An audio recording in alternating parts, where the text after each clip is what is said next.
Warning, this video contains some graphic imagery. Do you like Billie Eilish, but wish she was just a little more...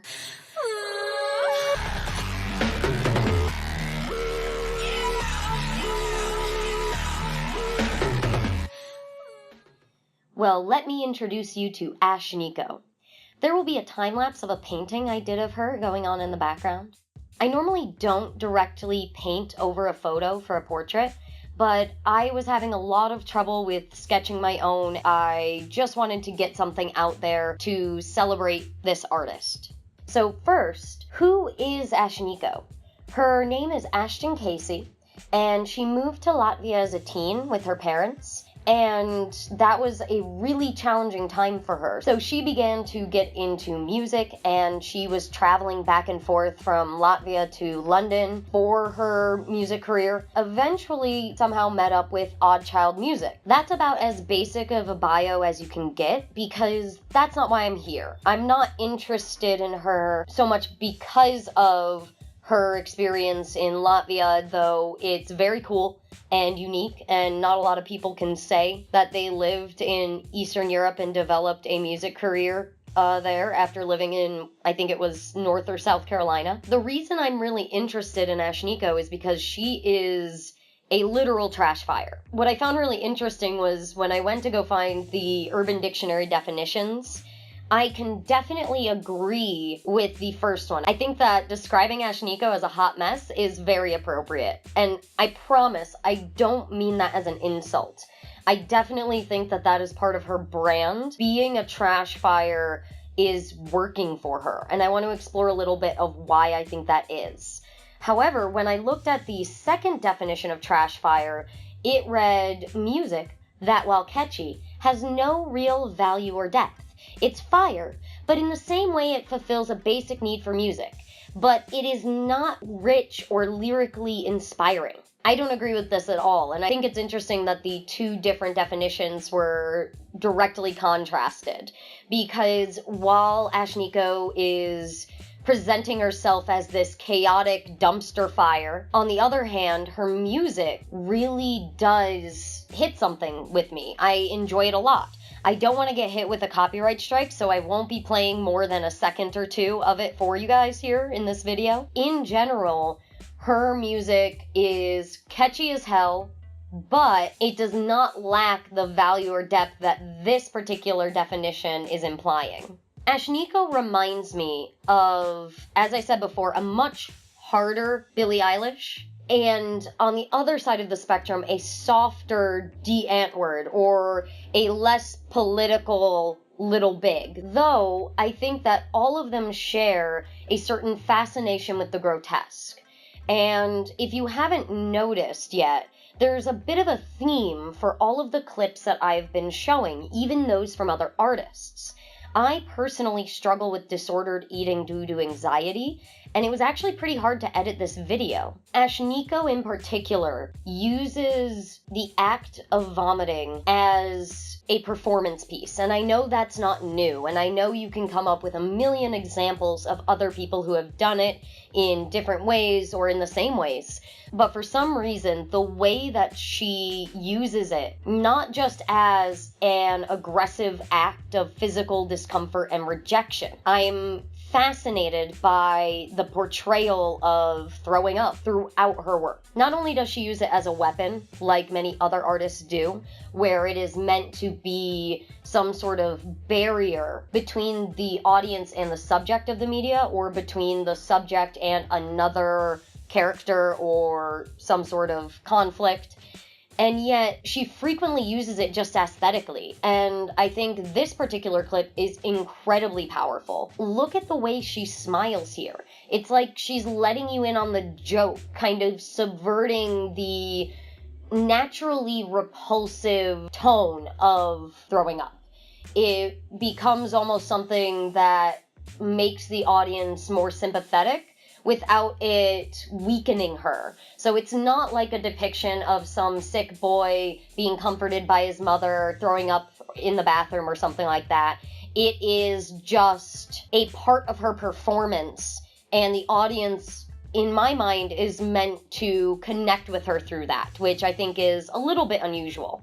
She even uses it in her promotional material. It's so much a part of her brand that food and a sense of disgust with the way that she puts things into her body is just a part of her personality, or at least the part of her personality that she is showing in her Instagram and other social media. I'm entirely on board, and I've seen this elsewhere. If you look at many other artists, and I've already mentioned Little Big here, so I'll use them, they will use the grotesque in order to create a particular reaction in the audience. And specifically, I respond very strongly to portrayals of food and the grotesque nature of eating and ejecting and all of that nastiness.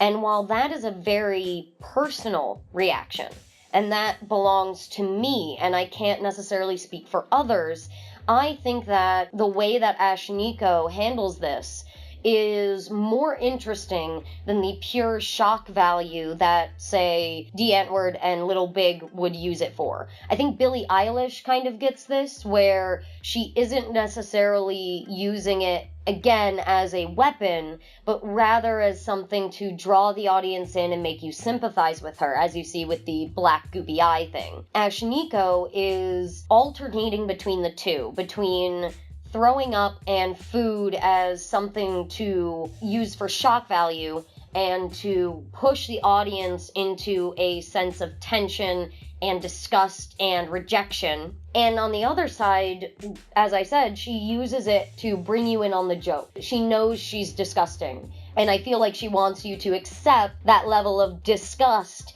both in her and in yourself. And of course, I might be reading way too much into this.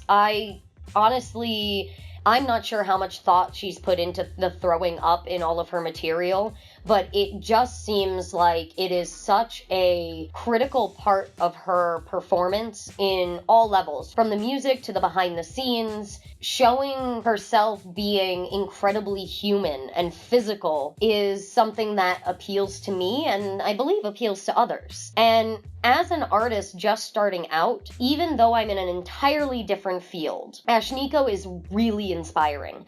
I can tell from her social media that she works incredibly hard. She is constantly putting out new material for her fans, just about her daily life, answering questions, updating her channel, and getting new work out there. And she is very open about her struggles, including sexual assault, which was explored in her video Invitation featuring Cody Shane, in the lyrics, the animation, and even the aggressive yet almost droning or insistent beat that carried throughout. Of course, I am not a music producer or in any way qualified to analyze the actual quality of her music, except to say that I really like it.